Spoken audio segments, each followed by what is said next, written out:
Facebook, keren siapa? Allahu Akbar. Allah Akbar.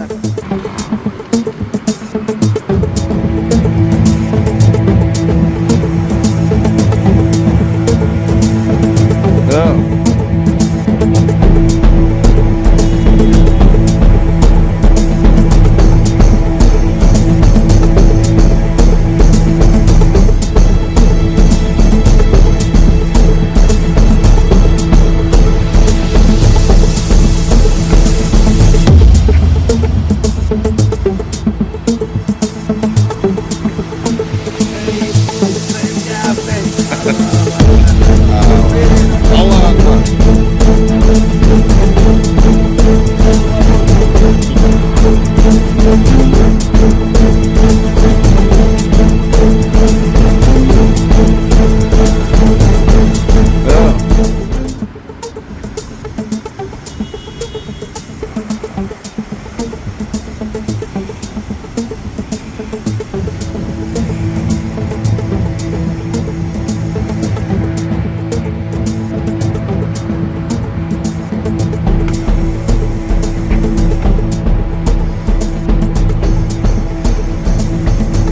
Facebook, keren siapa?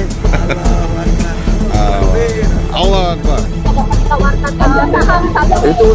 Itu Bu Elia jelasin. Sabar ya. Kalau perlu yang bagus, Pak Jokowi akhlaknya bagus. Dia terima kita dengan baik, padahal dia merasa yang dicintai. Itu akhlak. Saya merasa Jokowi dulu. Tidak ada soal itu. Tidak penting itu kata Jokowi. Tidak penting. Dan sisi kejahatan. Terjadi perseteruan karena dalam konstruk ajaran Islam kebatilan pasti lenyap apabila kebenaran datang. Pertanyaan seriusnya, bagaimana datangkan kebenarannya dulu baru kebatilan lenyap? Ini kita normatif saja bahwa kebatilan pasti lenyap. Ya pasti lenyap karena apa? Karena datangnya kebenaran. Nah ini nggak pernah ditempuh selama ini. Oleh karena itu tidak bermaksud saya merasa lebih dari siapapun, apalagi melampaui Presiden Joko Widodo. Kita ini RJ. RJ itu kesepakatan. Nggak bisa saya mohon, nggak bisa Jokowi juga mohon. Kalau dia mohon saya nggak setuju, saya mohon dengan kan nggak jadi, gitu loh itu teorinya. Dan tidak benar kalau saya mengajukan RJ lebih dulu, tidak benar.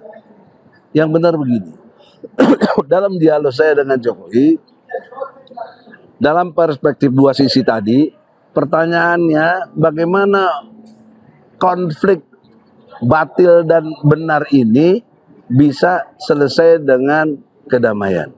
Itu perlu cara, itu perlu metode. Nggak bisa kebatilan selamanya terus berjaya kalau tidak kebenarannya ditampilkan. Nah itu juga perlu cara. Jadi caranya adalah dalam Islam itu dialog. Dalam Islam itu tabayun. Dalam Islam itu ada channel-channel yang untuk ditempuh untuk kebersamaan itu. Yang menarik adalah surat Toha itu, surat ke-20 ayatnya 41 sampai 46. Ada dua ayat 43, 44 menyatakan Allah perintah kepada Musa, datangilah Firaun tapi untuk dengan kalimat yang lemah lembut, karena Firaun sudah melampaui batas, barangkali dengan gitu dia ingat. Itu kan menarik bos, kejahatannya begitu dahsyat tapi dihadapi dengan kelembutan. Sementara Musa punya karakter keras sampai dia bilang tidak sanggup. Nah apa cerita ini? Saya tidak mengklaim saya Musa, saya tidak nuduh Jokowi Firaun. Ini logikanya harus dipahami gitu. Oleh karena itu dalam perspektif gerakan, saya hanya merenungi sepanjang ayat ini untuk Indonesia ya, 1447 tahun. Konteksnya Indonesia, siapa yang bisa negakin ayat ini? Padahal ini kan ittaqullaha haqqa tuqatih wa la tamutunna illa wa antum muslimun. Kalau kamu bertakwa, takwalah sampai kamu kematian menimpa kamu. Pertanyaannya, sampai kita mati dalam perspektif ini adalah konteksnya adalah satu hal yang mendasar, yaitu konteksnya saya ingin menegakkan kebenaran. Tunggu dulu bentar. Apa kebenaran yang dimaksud? Saya dituduh tersangka, bahkan ditersangkakan, dan kemudian kita menjadi dicekal, dan kemudian kita akan menghadapi proses. Saya tidak terima. Saya datang, Pak Jokowi yang saya hormati, saya manggilnya Mas bukan Jo. Walaupun saya lebih tua, saya bilang, Bapak 61, saya 59. Tapi saya panggil Mas, penghormatan, Bapak punya kapasitas presiden dan lain sebagainya. Sekarang mantan. Nah, untuk itulah, di dalam pengertian ini, saya berharap jangan salah info. Saya kesini mungkin Bapak terima, mungkin pembisik-pembisiknya menyatakan Egy datang meminta maaf. No way, jelas ya. Saya datang bukan untuk minta maaf. Ini saya sampaikan depan beliau. Saya ingin menegakkan kebenaran. Kenapa? Karena saya tidak pantas ditersangkakan. Satu, saya advokat. Advokat itu punya undang-undang, namanya Undang-Undang tentang Advokat nomor 18 tahun 2003 pasal 16. Kedua, saya melapor lebih dulu. Tapi kenapa dilapor balik? Ini bertentangan dengan Undang-Undang nomor 31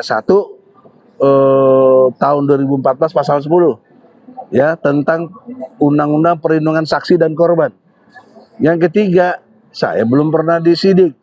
Bertentangan peraturan Kapolri, ya, yang berkaitan dengan penyidikan. Harus disidik dulu baru jadi tersangka. Kenapa saya ditersangkakan? Kemudian yang keempat, saya punya legal standing ilmiah dari Dr. Muzakir, dari guru besar atau apa, dia di di UII Yogyakarta. Nah, dia menyatakan dalam LO-nya, legal opinion, Egy Sujana tidak pantas ditersangkakan. Pertanyaan seriusnya, Mas Jokowi, Bapak pernah sumpah demi Allah sebagai presiden dan wakil presiden untuk menjalankan undang-undang sebaik-baiknya dan seluruh-seluruhnya. Demi Allah. Pasal 9 UUD 45. Kenapa undang-undang yang ada lalu menjadi satu situasi yang dilanggar begitu? Enggak, itu saya senang dengan kebaikan beliau luar biasa dalam akhlak ya, akhlak.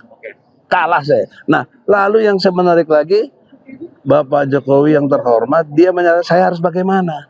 Nah, disitulah baru ada RJ itu. Saya minta perintah Kapolri kepada Kapolda kepada Dirkrimum, cabut cekal saya dan SP3-kan saya. Itu yang saya bilang. Dia langsung reaksi. Pak Sarip, ajudannya, panggil polisi. Nah, saya baru tahu di sana ada polisi, bukan saya didampingi polisi. Berarti terkait dengan ijazah ini tidak ada pembahasan ijazah di sana. Iya, dengan itu, karena saya sudah mau cekin intinya ya, soal ijazah, Mengakui kalau itu palsu. bukan tetap begini dong. Tidak ada pembicaraan itu. Udah understanding aja. Lanjutnya oleh ini. Sorry ya, tidak bermaksud nih. Tapi intinya itu, saya tidak pernah minta maaf. Katanya Bapak ditawarkan saham.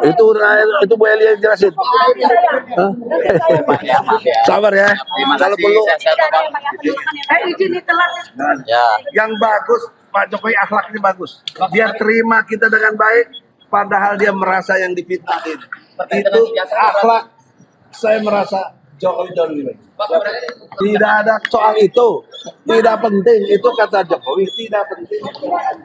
Jadi soal kasus ini, kan ada Roy Suryo dan kawan-kawan yang merasa jagoan. Ya lawan aja tuh. Mereka terkait dengan orang-orang yang kecewa, Pak. Hah? Terkait dengan orang-orang yang kecewa.